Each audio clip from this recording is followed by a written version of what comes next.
Buenas noches, bienvenidos al banquillo.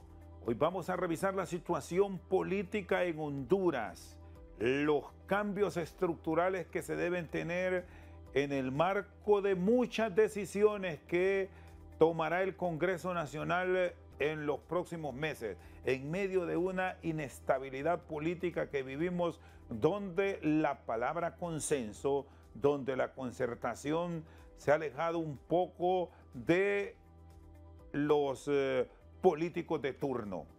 ¿Qué visión tienen miembros de las Fuerzas Armadas ahora en condición de retiro en todo este proceso que vive el país? General Luis Alonso Maldonado Galeas, ¿qué tal está? Muy bien, Bienvenido, gracias. buenas noches. Buenas noches, muchísimas gracias por la invitación y desde luego con la voluntad de ser aportantes en orientar a la opinión pública respecto a estas situaciones de interés nacional. Bueno, ¿cómo observa este proceso de inestabilidad a nivel político que estamos viviendo? ¿Es normal para el país estar envueltos en este conflicto o es muy prematuro para el mismo gobierno? Es anormal desde el punto de vista de lo que debe ser una democracia, lo que debe ser una república, lo que debe ser un Estado de Derecho, pero se ha vuelto una normalidad desde el punto de vista de las distintas formas en las cuales el poder es asumido en el Estado, muchas veces sin la debida legalidad, otras tantas sin la debida legitimidad, y eso desde luego crea una inestabilidad política tanto en la toma del poder, los vehículos que se utilizan para la toma del poder, como el ejercicio del poder mismo. Y creo que la principal característica de todo eso es el autoritarismo. Cómo el autoritarismo, desde esa visión presidencialista que se tiene en Honduras, le otorga facultades por costumbre y también por cuestiones de tipo electoral al presidente de la República. Y eso hace de que suceda algo que es muy importante, pero poco o nada aplicado en Honduras: la independencia de poderes.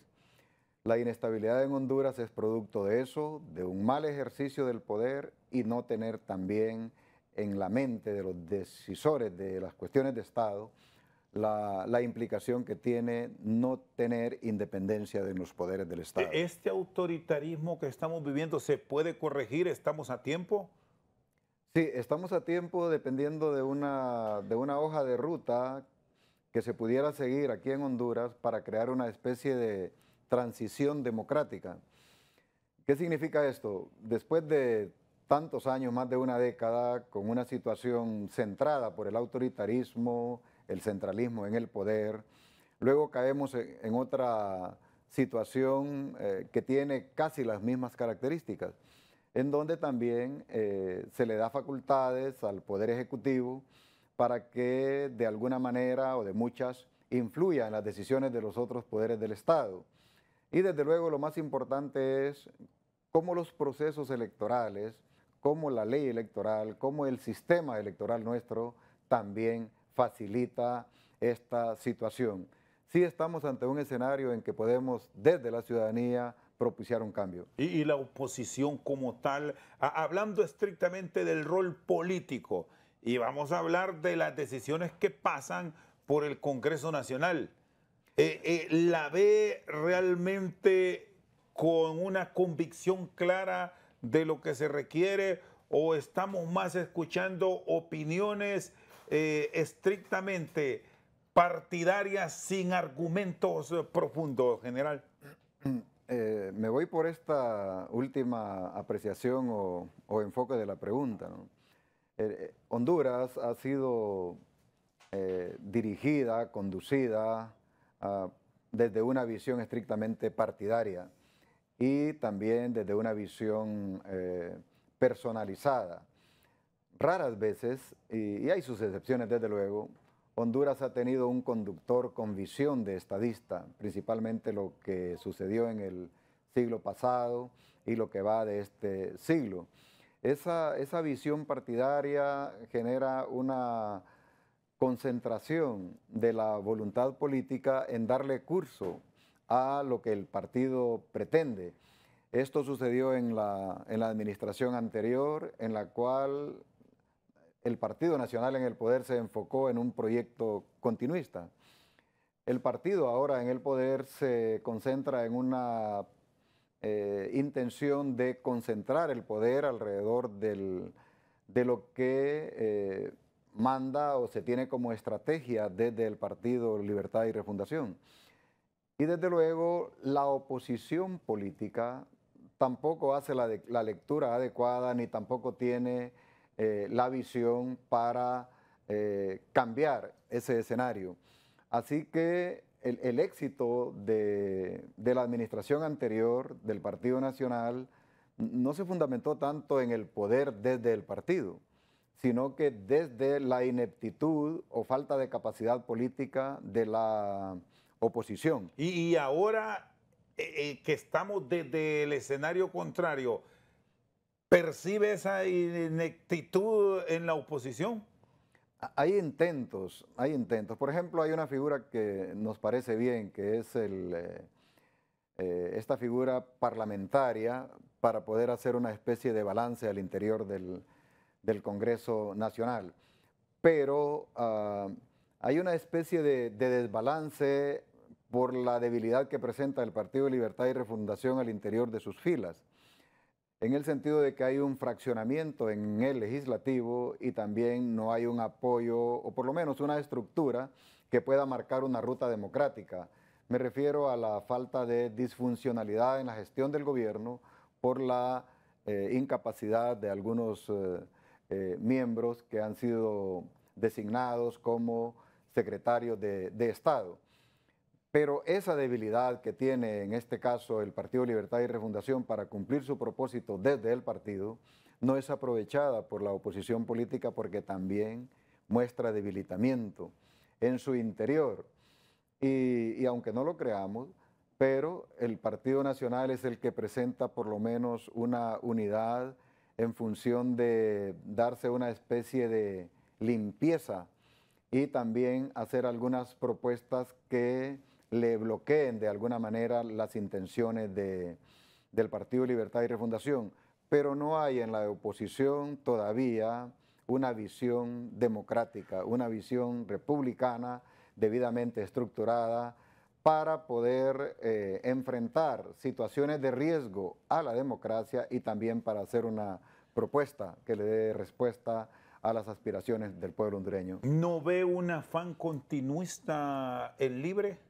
Sí, se aprecia un continuismo en el sentido de mantener un discurso, aunque detenido en este momento, pero en la visión del partido, de propiciar procesos a través de una Asamblea Nacional Constituyente, de la instalación, lo cual, le digo al pueblo hondureño, instalar una Asamblea Nacional Constituyente no es algo contradictorio a los procesos en los cuales se construye la República. El pecado es cuando la Asamblea Nacional Constituyente es desde una visión de partido y con un propósito de partido, continuar en el poder, hacer cambios, digamos, totales de la estructura del poder, de la configuración del poder y ponerlo a favor de determinado partido. En este caso, quien ha promovido esta idea es el Partido Libertad y Refundación. Dicho sea de paso, es algo inconveniente a lo cual debe de rectificar por dos razones. La primera, no tiene el suficiente poder como para poder alcanzarlo. Y la otra, tiene una falla en la conducción de la gestión del Estado. Y por lo tanto, si no hace una conducción adecuada de lo que debe de ser el Estado de Honduras, de repente pueda tener fallidas las dos pretensiones, una partidaria y otra que obedece a los mandatos que le ha dado el pueblo. ¿Se tiene control general en este momento? ¿Qué le dice a usted la experiencia en este ámbito? Me refiero a un control del electorado, del simpatizante, hablando concretamente de Libre, frente a lo que vemos en manifestaciones dentro de su misma estructura, es decir, tomas por citar un caso puntual, en centros educativos, tomas en centros de asistencia de salud, tomas en instituciones públicas. Yo creo que esta, si se le llama estrategia para dar espacios para que el poder en la administración pública se concentre en libre, es un mal ejemplo. En vez de nosotros hacer esfuerzos porque la ley de la administración pública, porque esta ley del servicio civil tome forma para garantizar una adecuada estructura organizativa para la administración del Estado, recurrimos a esas formas que violentan derechos constitucionales. Cuando usted impide de que los ciudadanos reciban la salud conforme lo manda la Constitución, está cometiendo un delito constitucional y está violentando derechos que son inalienables. Por lo tanto, la estrategia resulta contradictoria a lo que debe de ser una adecuada gestión del Estado, a cumplir con lo que manda la Constitución, a cumplir con lo que exigen los derechos y garantías constitucionales, y también no se consolida un poder interno alrededor de cuestiones anárquicas. Y esta es una actitud anárquica, por lo tanto inconveniente para el partido, desde luego. Es decir, Honduras. si esto lo visualizan como una estrategia para consolidar figuras, ese escenario no es el correcto según su visión. No es el correcto porque no se trata de una escogencia de liderazgos que una vez estando en el poder puedan dar lecciones de buena administración de poder. Los colectivos de libre les puede resultar como una fuerza de tipo social para crear algún tipo de presiones, pero es contradictorio desde el punto de vista de que el Partido Libertad y Refundación debe dar un ejemplo de gestión del Estado, de hacer cambios significativos en la administración pública y no abrir espacios para que personas con el prurito intento o deseo de incluirlas en la administración pública por un beneficio recompensado por haber contribuido a llegar al poder de la nación, no tiene sentido en una adecuada gestión del Estado. Muy bien, el general en condición de retiro, Luis Alonso Maldonado Galegas, con nosotros esta noche al banquillo.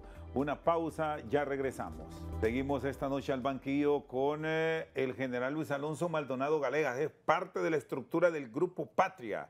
¿Qué buscan?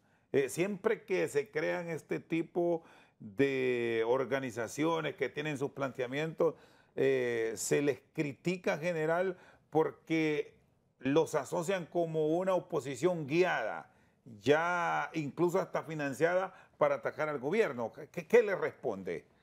Bueno, Patria nace hace como 3 años y es un grupo de ciudadanos de pensamiento estratégico cuya finalidad es hacer una incidencia en la nación hondureña, en la ciudadanía, en el Estado, en su conjunto y también en el gobierno de turno, a fin de poder dar recomendaciones, tomar acciones decisivas para reorientar el rumbo de esas decisiones para el logro del bien común.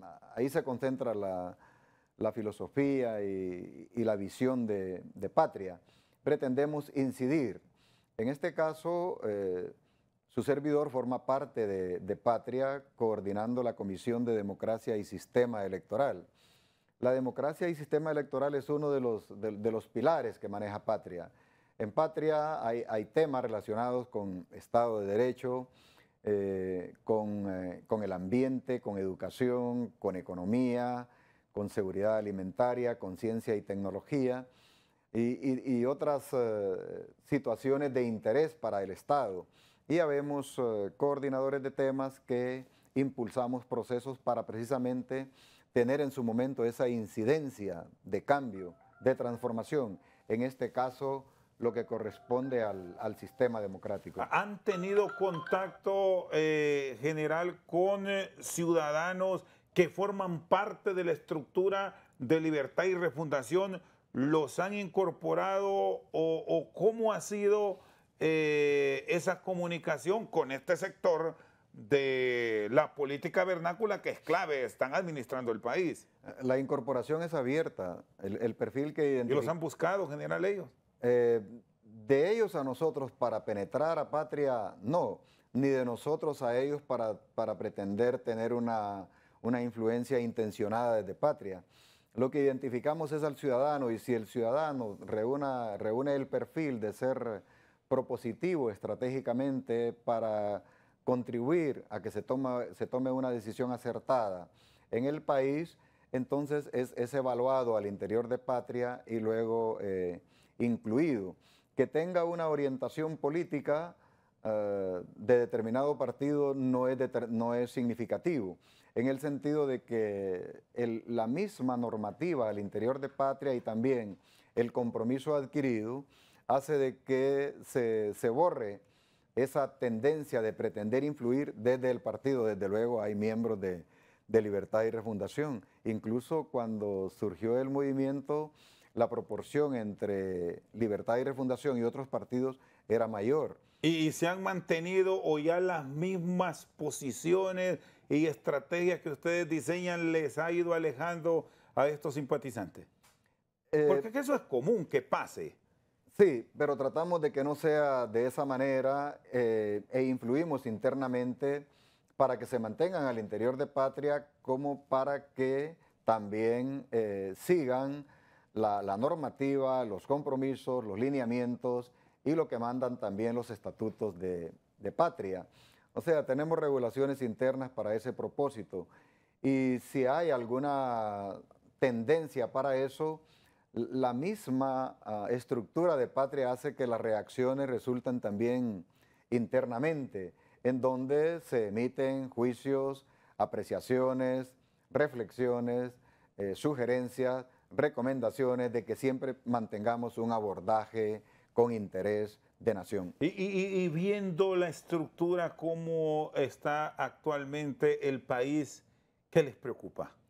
Nos preocupan las tendencias, la tendencia hacia dónde puede moverse el país desde una visión ideológica o desde una visión partidaria que contraríe lo que es la historia de nuestro país. ¿Estamos acercándonos o ya estamos montados en la izquierda a nivel de país? Honduras no está montada, pero hay acciones que desde el gobierno mandan ese mensaje. Por ejemplo, la alianza con China, que no es izquierda, sino que es prácticamente una dictadura partidaria, con un capitalismo muy particular y con un enfoque socialista poco visible. Sin embargo, hay una orientación en ese sentido y también hay algunas declaraciones de tipo presidencial en las cuales da algún respaldo a aquellas expresiones de socialismo en algunos gobiernos latinoamericanos que de repente dan esa imagen de que nos movemos hacia el socialismo. Se mueve el gobierno, pero no podemos categorizar de que se mueve Honduras.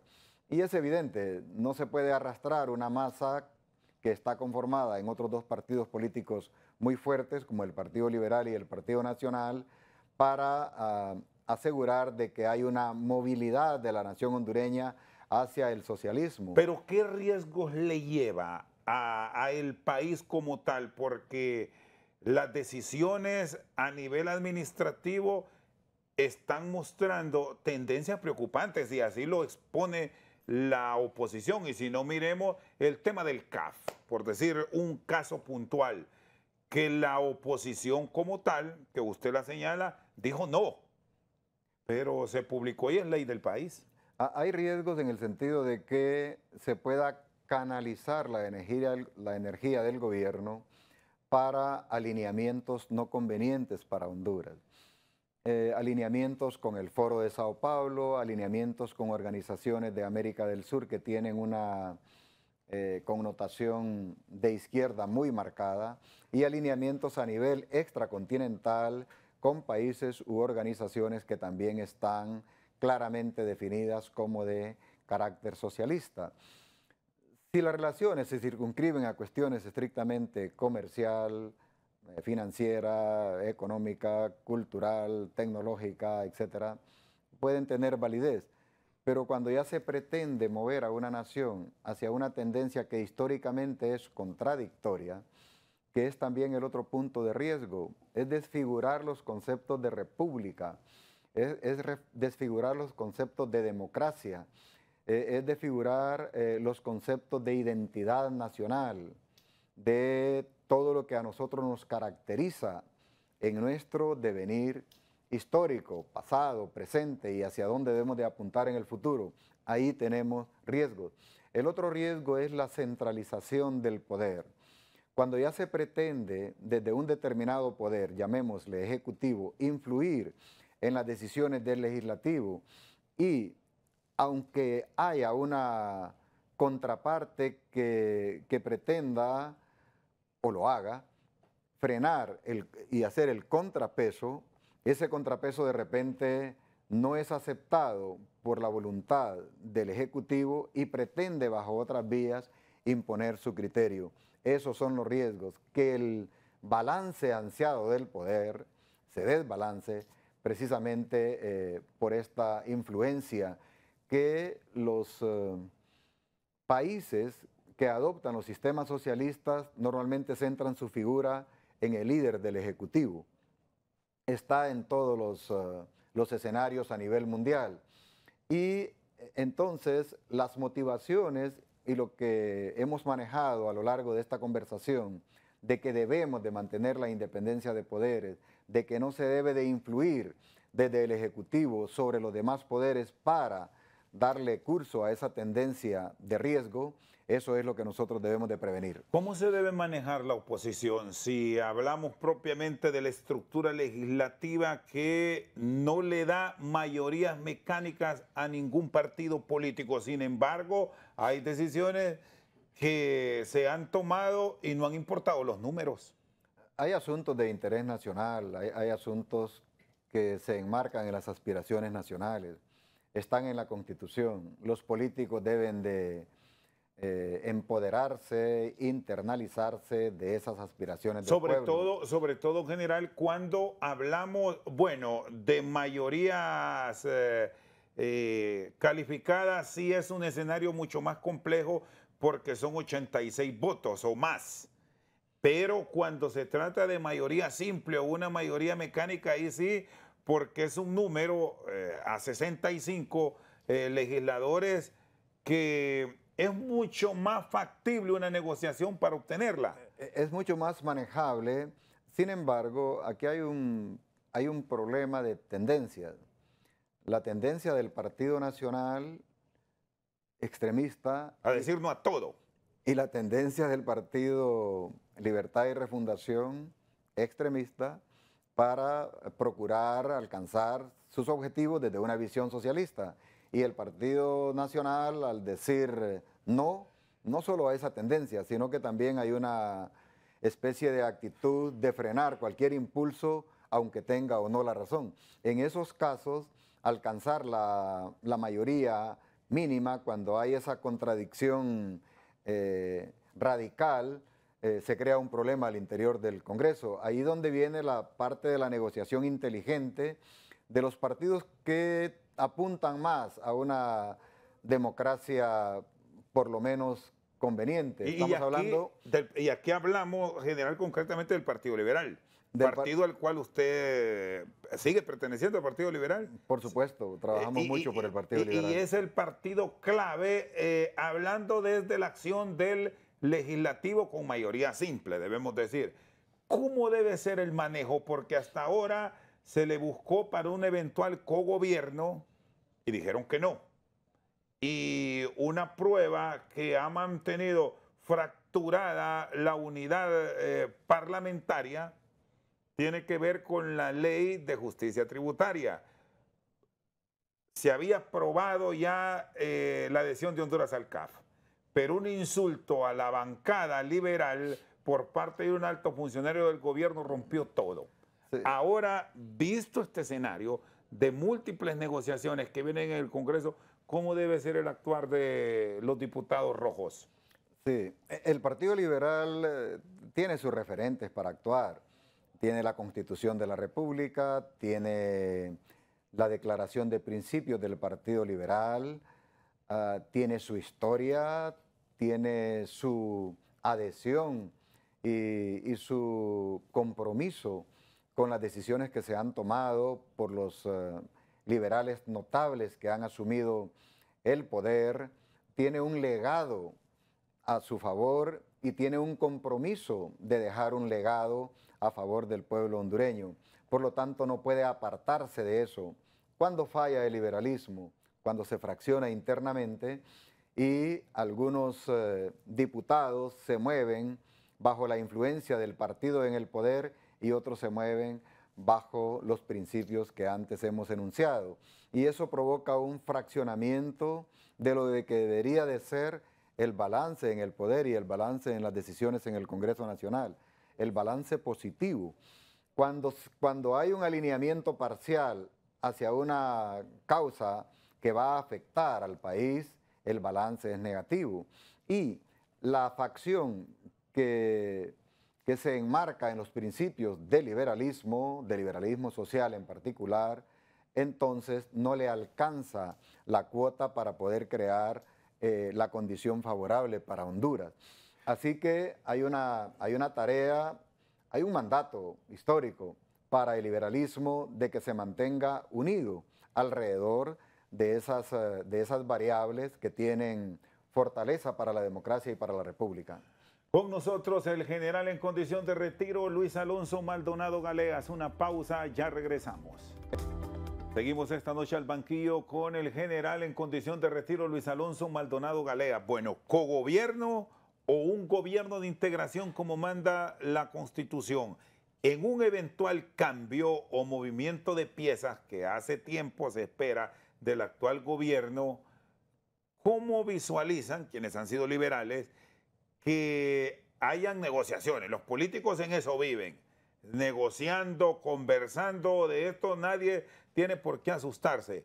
Y Libre tiene mucha empatía con algunos liberales. Sí, lo que no se debe negociar son las aspiraciones del pueblo hondureño en términos de quién saca ventaja comparativa de la gente que está en el poder. Lo que no se debe negociar es la condición de ser cogobierno condicionado. No puede el Partido Liberal ni otro partido condicionar su libertad de acción como partido para hacer un cogobierno tan solo por tener algunas plazas que desempeñar.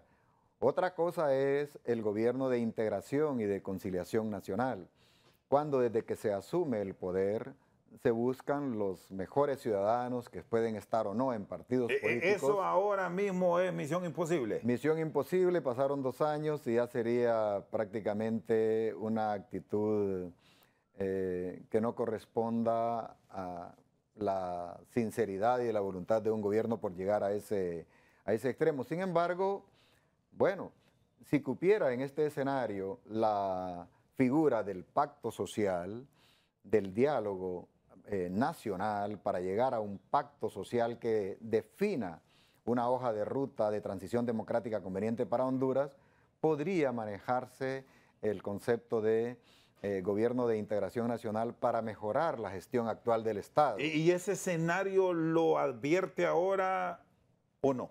No, no se advierte, precisamente por lo que apuntábamos anteriormente, porque lo que hay es una orientación partidaria, ideológica, desde el poder ejecutivo, sin mezclar los otros poderes del Estado, pero que de repente también hay algunas figuras que hay que suprimir de la estructura del Estado. Me estoy refiriendo al Consejo Nacional de Defensa y Seguridad.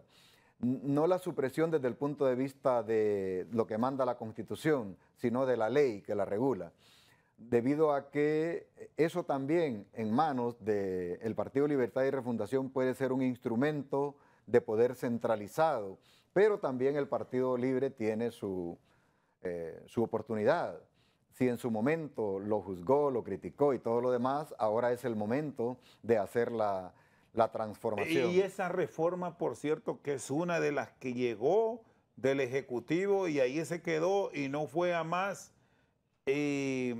¿Cómo debe manejarse? ¿Cómo está el país? ¿Se debe valorar el cambio o ya lo ve difícil entrar a una discusión? Sobre todo porque aquí ya están preparándose para elecciones. Ahí es una oportunidad para el liberalismo. El Partido Liberal presentó una propuesta que creaba una especie de balance para regular ese control centralizado del poder desde el Ejecutivo sobre los titulares del Congreso Nacional y la Corte Suprema de Justicia. Y la propuesta de Libertad y Refundación conllevaba la concentración del poder en el secretario ejecutivo delegada por la Presidenta de la República, que era todavía más inconveniente. Así que no se apruebe, si se mantiene esa posición. No, no debería de aprobarse. Y aquí el Partido Liberal y el Partido PSH, y ojalá el Partido Nacional, tienen la oportunidad de dar un paso democrático, de dar un paso de configuración de un poder y de un ejercicio adecuado de ese poder para las cuestiones de seguridad nacional del Estado. Bueno, así podemos encontrar otras iniciativas que ya entrarán en proceso de discusión y que la participación de los liberales va a ser clave. Por esa ruta, y las podemos plantear, es elección del fiscal general y fiscal general adjunto, la elección de los representantes de organismos electorales, de entes contralores y fiscalizadores del Estado, negociar puestos a cambio de apoyos a otras propuestas sería un suicidio para el Partido Liberal que busca volver al poder desde el 2005. No tienen una oportunidad de triunfo. La línea que le corresponde al Partido Liberal, la actitud histórica, es reafirmación de la democracia y dejar de estar peleando cuotas de poder en la configuración de estos órganos fiscalizadores y auditores del Estado. De hecho, la ley está así, pero si queremos dar un paso significativo para Honduras, cito al Partido Liberal por ser vanguardista de estos procesos, pero esto es una responsabilidad de todos los hondureños. No debemos de seguir con ese patrón de pretender tener representación en los distintos órganos fiscalizadores del Estado, de justicia, de auditoría, y pretender de que con eso estamos configurando democracia. Es una costumbre, es una práctica, está en las leyes, pero el desafío es cómo cambiarla, cómo modificar ese escenario. Y lo reitero, esa oportunidad está para el Partido Liberal, para las fuerzas democráticas que profesan las ideas liberales y también para una masa ciudadana muy fuerte, que es la que es independiente. Y al ser independiente puede configurar escenarios democráticos, escenarios republicanos y hacer a un lado todo ese andamiaje jurídico que desfigura precisamente lo que se llama el poder de la ciudadanía, el poder de la base ciudadana, el poder del pueblo. Ahora, aquí es un escenario a lo actual que lo tienen que definir sí o sí en el Congreso, en este Congreso actual, porque es donde se van a registrar todos estos cambios de cara al futuro de muchas propuestas que alguien puede decir son de sueño para muchos políticos y para muchos miembros de la sociedad civil hondureña. Pero hay 22 diputados del Partido Liberal, quizás el bloque es menor porque hay algunos que los han cuestionado y usted lo conoce porque se fueron ya para otro partido político con apoyos públicos, pero ¿cómo entonces debe ser ese actuar para impulsar esos cambios? ¿Aliándose con quién? Porque aquí forzosamente habrá que tener alianzas o diálogos, manejemos el tema diálogo. Para este proceso inmediato, el Congreso debe de tomar otra configuración. Primero debe de haber un cambio de lo que es la ley del Congreso Nacional, reducir el poder del presidente, aumentar el poder de la Asamblea y la directiva que sea un órgano que solamente cumpla la función de dirección y coordinación de las sesiones. En esta nueva configuración, si pudiéramos nosotros encontrar, por ejemplo, lo que hace falta para estas elecciones de segundo grado, la reglamentación interna en el Congreso. Cuando se eligió la Corte no obedeció a una reglamentación interna y por eso es que se excluyeron personas que habían sido ya nominadas de acuerdo a los méritos para ser magistrados de la Corte. Esos mismos escenarios habrán que considerarse, pueden pasar en la elección de los ciudadanos que ocupan cargos en la auditoría y en la fiscalización del Estado. Y como ya está el escenario, solo el cambio de la ley, solo el cambio de la normativa y desde luego la voluntad política, consensos y acuerdos que se puedan llevar a cabo al interior de las fuerzas políticas pueden mejorar esos escenarios de configuración de esas nuevas estructuras. Con la actitud política actual eso no es posible, pero también fíjese que hay una fuerza que debe de despertar en Honduras y es la fuerza de la ciudadanía. Nosotros somos los responsables de hacer valer nuestro poder y en estas circunstancias en las cuales nos están fallando el sistema político, hagámoslo valer. ¿Y siente usted convicción de hacerlo o la apatía o de pronto hasta el temor los está alejando de la manifestación pública? Porque se han hecho intentos de movilización, se habla de movilización pacífica, pero no sé si decir, han tenido miedo o los espantó la posición de la administración pública. Aquí hay salvo la iglesia, debemos decir que la iglesia sí marchó, sí se movilizó en lo más nutrido que hemos visto de los últimos meses y logró hacer eco en el Ejecutivo que la petición suya en manifestación pública fue oída, el veto a la ley de educación integral. Sí, la ciudadanía está perdiendo su poder. Hay dos circunstancias. Las organizaciones sociales y algunos líderes de esas organizaciones sociales encuentran la oportunidad para saltar al escenario político y ahí se amarran y quedan debilitadas las organizaciones sociales, consecuentemente la representación ciudadana disminuye. De otra manera, también hay una especie de coacción política para limitar la expresión ciudadana.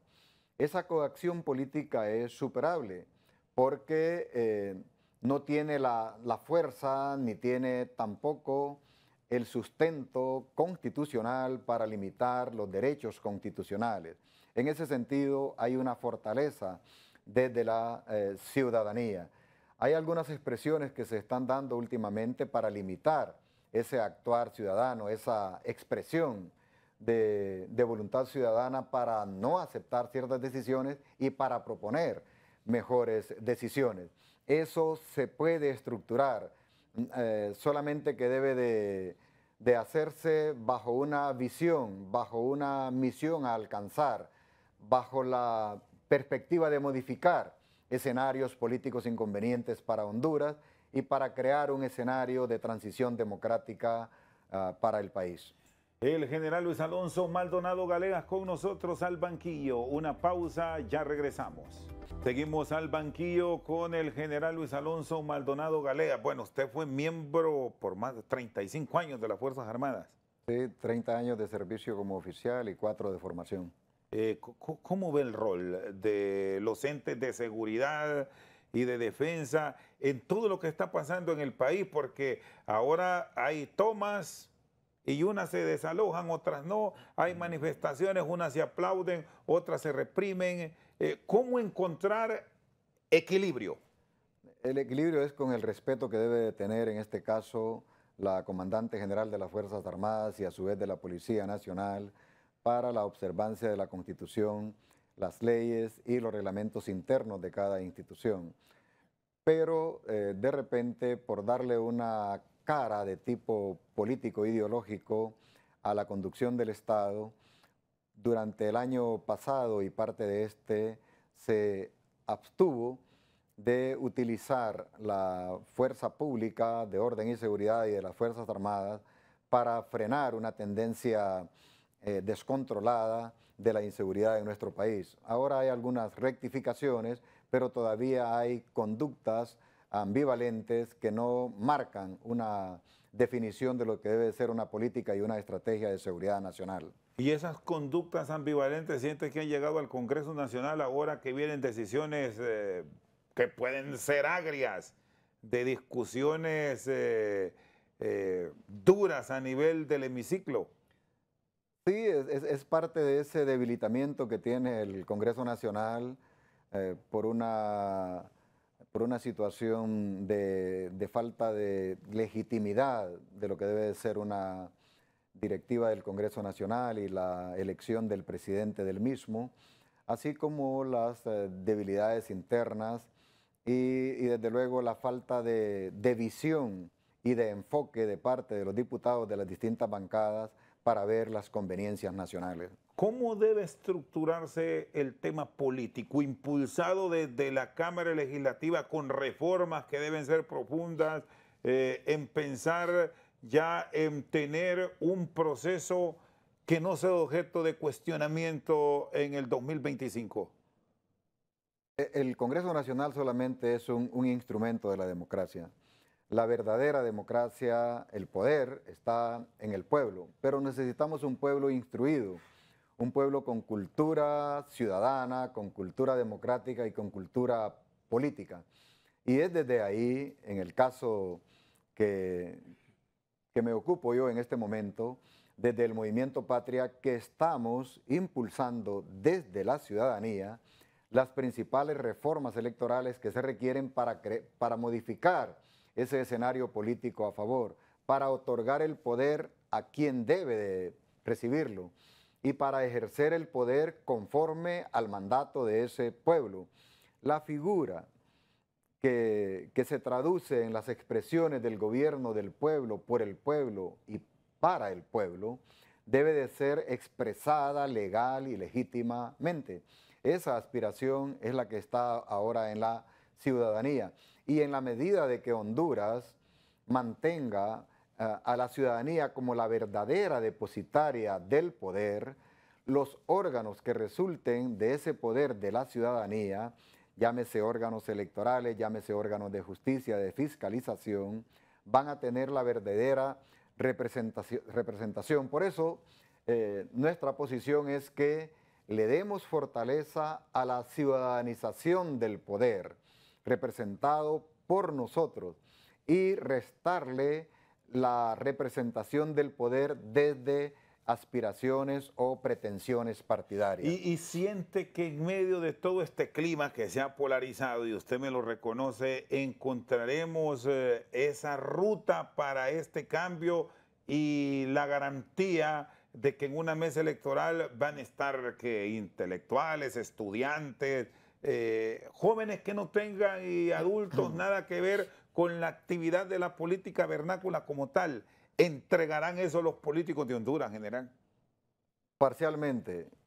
Hay más barreras que avenidas. Pero por lo menos aspiran a que en la próxima elección hayan ya ciertos cambios. No, la aspiración nuestra es que para noviembre de este año ya esté en las manos de los políticos nuestra propuesta de elecciones separadas, de segunda vuelta electoral, de despartidización de los órganos electorales, de ciudadanización de las juntas receptoras de votos y hacer un ensayo a nivel de Cortés y de Francisco Morazán de elecciones de diputados por distritos electorales.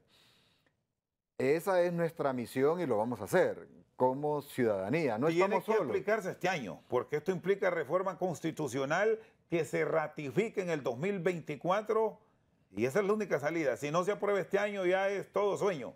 Patria no está solo. Hay toda una intención y también acciones en curso para que se integren las organizaciones sociales que tengan afinidad, que la tienen con estas aspiraciones de patria. No estamos solos. Se llama una convergencia ciudadana por la democracia. Y desde luego, nuestra hoja de ruta marca de que la primera reforma constitucional debe de ser a finales de este año y para ser ratificada después de la apertura de sesiones en enero. De tal manera de que esa reforma constitucional ratificada a finales de enero del próximo año dé lugar a que se ponga en vigencia la nueva ley electoral que debe de ser aprobada en los primeros meses del año 2024. Esto significaría ya un nuevo escenario político, significaría ciudadanos desvinculados de la influencia partidaria en las juntas receptoras de votos. Y para eso tenemos un plan con las universidades. 8 universidades ya dijeron presentes. Estamos hablando de la Universidad Autónoma, de la Pedagógica y de las universidades privadas, UNITEC, UTH, la de San Pedro Sula, la Universidad Católica, la Universidad Metropolitana. Y esto vamos a configurar una fuerza universitaria en donde pretendemos orientar, instruir y capacitar a todos los estudiantes de las universidades, las que se han sumado en este momento y las que estarían por agregarse, para formar esa fuerza universitaria ciudadana para la configuración o conformación de las mesas o juntas receptoras de votos. Despartidizar los órganos electorales significa crear órganos independientes, órganos en los cuales no haya injerencia partidaria en todo el proceso, tanto de la preparación como de la ejecución de las elecciones. Las elecciones separadas significan la verdadera aplicación del principio de independencia de poderes. Y esto, general, ya para finalizar, ¿no generaría un conflicto por los tiempos? Porque separar las elecciones va a generar que quienes están en alguno de los cargos de elección popular se quede por 2 años, si es que la van a limitar a la media del mandato constitucional, o cómo hacerlo, porque no cuadra los tiempos. Puede aceptarse de que por una reforma constitucional, por una decisión política, quienes están en los cargos actuales puedan seguir por 1 año más y luego tomar 4 años. Ya estaría esa situación equilibrada respecto a que no coincidan los distintos niveles electivos. Pero el verdadero paso para configurar democráticamente a Honduras son las elecciones separadas. Por eso es que usted escucha, tengo tantos diputados en el Congreso, aún los candidatos, no digamos el presidente de la República cuando juega con ese poder. Las elecciones separadas nos traerían la verdadera configuración de un Estado de Derecho, de una verdadera república y de un Estado democrático, junto a las otras reformas electorales que ya hemos citado. General, muchas gracias, muy amable. A la orden. El general Luis Alonso Maldonado Galeas con nosotros esta noche al banquillo. Por su sintonía, muchas gracias.